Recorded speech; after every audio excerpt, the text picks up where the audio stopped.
Bonsoir chers amis, je vous salue dans le nom puissant de Jésus-Christ. Je suis là aujourd'hui afin de partager la parole de Dieu avec vous. Ce que je vais partager avec vous a pour thème la puissance du sang. Quand je dis le sang, je ne spécifie pas tout de suite le sang de Jésus-Christ, mais le sang en général, le sang dans toutes ses formes. Je vais vous présenter un texte qui parle du sang d'un homme et puis finir avec le sang de Jésus-Christ. Alors, quand je vous ai dit que je vais vous présenter un texte, il s'agit de deux personnes qui sont les premières personnes à trouver la naissance sur la planète Terre. Quand Dieu a créé les êtres humains, il avait créé Adam et Ève, mais Adam n'était pas né d'une femme, Ève non plus également. Mais après, les deux ont engendré des enfants. Et ces enfants s'appellent Caïn et Abel. La Bible dit à un moment donné, les deux ont voulu présenter une offrande à Dieu. Ils se sont présentés devant Dieu. Ils ont présenté les offrandes individuellement. Et la parole de Dieu nous révèle que Dieu a agréé l'offrande d'Abel et il a rejeté celle de Caïn. Ce qui n'a pas plu du tout à Caïn. Et Caïn s'est jeté sur son frère Abel et l'a tué. Quand il a tué, qu'est-ce qu'il a fait avec le corps? Nous ne le savons pas. Alors, le message que je veux vous apporter n'est pas un message sur la manière dont Dieu a accepté leur offrande ou a rejeté, mais plutôt certaines choses que je trouve importantes que nous allons souligner ici. Alors, je vais vous lire dans Genèse chapitre 4. Genèse 4 à partir du verset 9. La Bible dit là, l'Éternel dit à Caïn, où est ton frère Abel? Il répondit, je ne sais pas. Suis-je le gardien de mon frère? Le verset 10. Et Dieu dit, qu'as-tu fait? La voix du sang de ton frère crie de la terre jusqu'à moi. La voix du sang de ton frère crie de la terre jusqu'à moi. Alors je voudrais vous faire observer quelque chose ici. Caïn a tué Abel. Abel est mort. Sûrement le corps d'Abel n'était pas aux yeux, n'était pas visible ou n'était pas aux yeux de tout le monde. Il l'a caché, ce que nous appelons naturellement un enterrement. Il l'a enterré, il l'a mis dans le sol. Et Dieu lui a demandé, où est ton frère? Il a répondu arrogamment, ce n'est pas de ça que je vais parler, mais je veux vous faire remarquer le fait que Abel est mort et son sang continue à parler. Il était mort, son frère l'a enterré, mais son sang n'était pas mort. Son sang était encore actif, son sang était encore vivant et son sang pouvait crier de la terre jusqu'au ciel. C'est ce que je voudrais vous faire remarquer premièrement. Abel ici est le prototype de Jésus-Christ.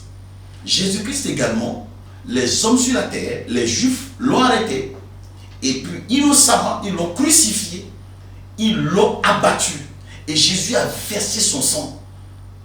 Si le sang d'Abel, après la mort d'Abel, a continué à parler, cela voudrait dire que le sang de Jésus-Christ aussi faisait la même chose. Parce que dans le livre de Lévitique chapitre 17, le verset 14, la parole de Dieu dit, l'âme de toute chair est dans son sang. Donc l'âme d'un homme se trouve dans le sang. C'est la raison pour laquelle, quand bien même Abel était mort, son sang pouvait encore parler. Alors nous traversons un moment très difficile, un moment d'anxiété, un moment qui fait peur. Ce pourquoi je suis en train de donner ce message, c'est que coronavirus qui fait peur à tout le monde, certains disent, oui, coronavirus, c'est une malédiction que Dieu a jetée sur nous, que c'est Dieu qui est en train de nous frapper. D'autres disent, non, ce sont les démons qui le font. Écoutez bien, chers téléspectateurs, coronavirus ne peut pas venir si Dieu ne lui donnait pas son accord. Donc, Dieu, en permettant que le diable envoie coronavirus, cela voudrait dire que Satan ne s'est pas levé de lui-même sans la volonté de Dieu et commencer par nous frapper avec coronavirus. Et donc dire que le diable et ses démons sont en train de nous frapper directement de leur volonté de coronavirus est injuste. Dire aussi que Dieu est en train de nous frapper de coronavirus, que c'est lui qui a envoyé de sa main coronavirus vers nous, non, coronavirus n'est pas avec Dieu. Ce virus-là n'est pas avec Dieu. Dieu a tout simplement donné le feu vert à Satan pour que Satan nous frappe. Comme ça s'est passé exactement avec Job et Satan. Satan a demandé à Dieu, Tu l'as protégé, c'est pour cela qu'il t'adore. Il t'adore. Et Dieu dit, je te donne le feu vert. Vas-y. Tu vas voir qu'il ne va jamais me rejeter. Donc vous voyez, on ne peut pas dire que c'est Dieu qui a frappé directement Job. On ne peut pas aussi dire que c'est Satan de sa propre force et de sa volonté qui a frappé Job. Donc c'est ce qui se passe. Pourquoi ça? Dieu, la Bible dit, la terre et tout ce qu'elle renferme, tous ceux qui sont sur la terre appartiennent à Dieu. Mais regardez ce que les hommes sont en train de faire de la terre aujourd'hui. Même l'homme et la femme que Dieu a créés, les hommes se sont levés pour dire la femme peut se marier à la femme et que l'homme va se marier à l'homme. Le propriétaire de ces deux personnes-là peut facilement se fâcher. Non seulement ça, non seulement l'homosexualité, on a autorisé dans certains pays l'avortement. C'est officiel.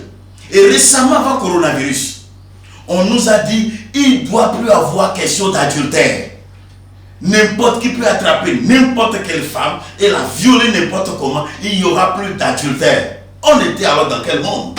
C'est normal que Dieu puisse nous donner un petit signe. Ça, c'est juste un petit signe, très infime, pour nous montrer que la terre ne nous appartient pas, le monde ne nous appartient pas. C'est ce qui explique aujourd'hui ce que nous voyons. Les rois ont peur, les présidents ont peur, les ministres, tout le monde a peur. Et nous prions pour que le Seigneur Dieu nous garde. Je vais prier pour toi et libérer le sang de Jésus sur toi. Parce que Dieu a dit que le sang d'Abel criait. Ce sang-là disait quoi? Justement, si c'est le sang qui est versé injustement, qui est versé méchamment, certainement le sang d'Abel criait vengeance. Maintenant, la Bible dit que le sang de Jésus-Christ parle mieux que celui d'Abel. Le sang de Jésus qui parle mieux que celui d'Abel se trouve dans Hébreux chapitre 12, le verset 24.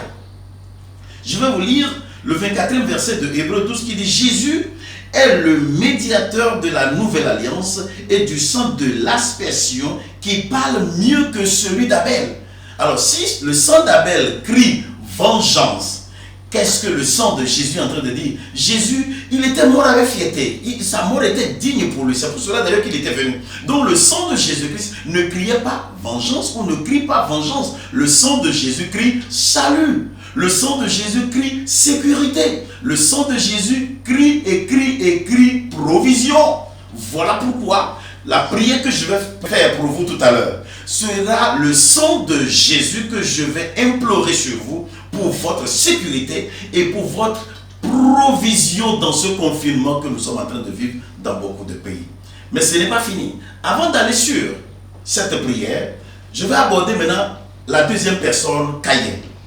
Caïn, quand Dieu l'a interrogé et lui a signifié que le sang de son frère est en train de crier de la terre jusqu'à lui, finalement Dieu l'a maudit. Dieu a maudit Caïn. Et Caïn a dit, Dieu, la malédiction que tu as placée sur moi est trop, je ne pourrai pas supporter.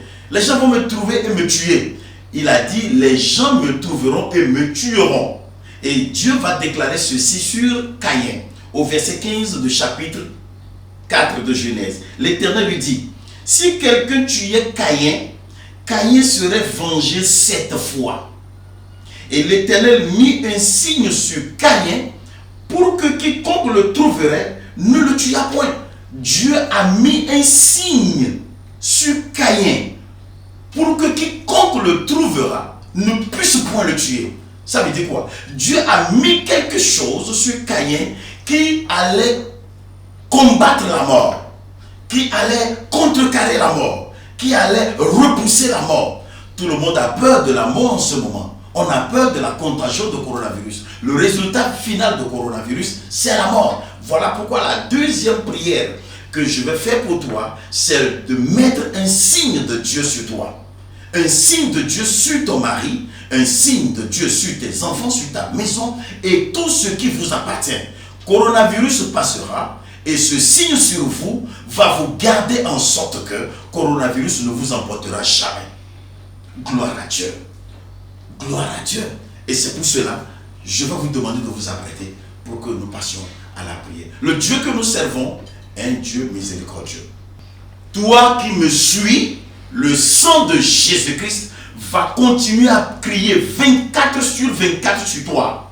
Et qu'est-ce qu'il dira? Sécurité, protection contre le coronavirus. Toi qui me suis, la deuxième prière que je vais faire pour toi, je mettrai par la puissance du Saint-Esprit le signe contre la mort sur toi. Plusieurs peuvent mourir, mais toi tu ne mourras pas. Nous allons prier. Père, dans le nom puissant de Jésus-Christ, dans le nom qui est au-dessus de tout nom, Jésus-Christ de Nazareth, je viens déclarer sur ton fils, ta fille, ton enfant qui me suit maintenant, qu'au nom de Jésus-Christ de Nazareth, que le sang précieux de Golgotha, que le sang de Jésus-Christ continue à crier 24 sur 24 sur sa vie. Et le son de ce cri, c'est protection, c'est sécurité, au nom puissant de Jésus-Christ. Ce qui va emporter les gens ne t'emportera pas dans le nom puissant de Jésus-Christ.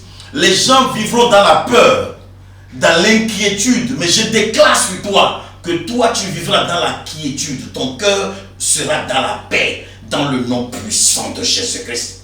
Père, maintenant comme tu as fait à Caïn, je mets maintenant le signe qui va combattre la mort sur ton front. Je mets ce signe sur ton mari. Je mets ce signe sur ta femme et sur tes enfants. Dans le nom puissant de Jésus-Christ. Plusieurs peuvent mourir. Mais toi qui m'écoutes, toi qui connais Jésus, toi qui lui as donné ta vie, tu ne mourras pas. On traversera la vallée de l'ombre de la mort. On traversera la vallée de la mort de coronavirus. Et nous sortirons tous nous sortirons tous vivants, victorieux, dans le nom puissant de Jésus-Christ. Que le Seigneur Dieu vous bénisse et qu'il vous garde. À très très bientôt. Bye bye. Je suis sous le roc est plus haut que moi. Jéhovah me cache sous le roc.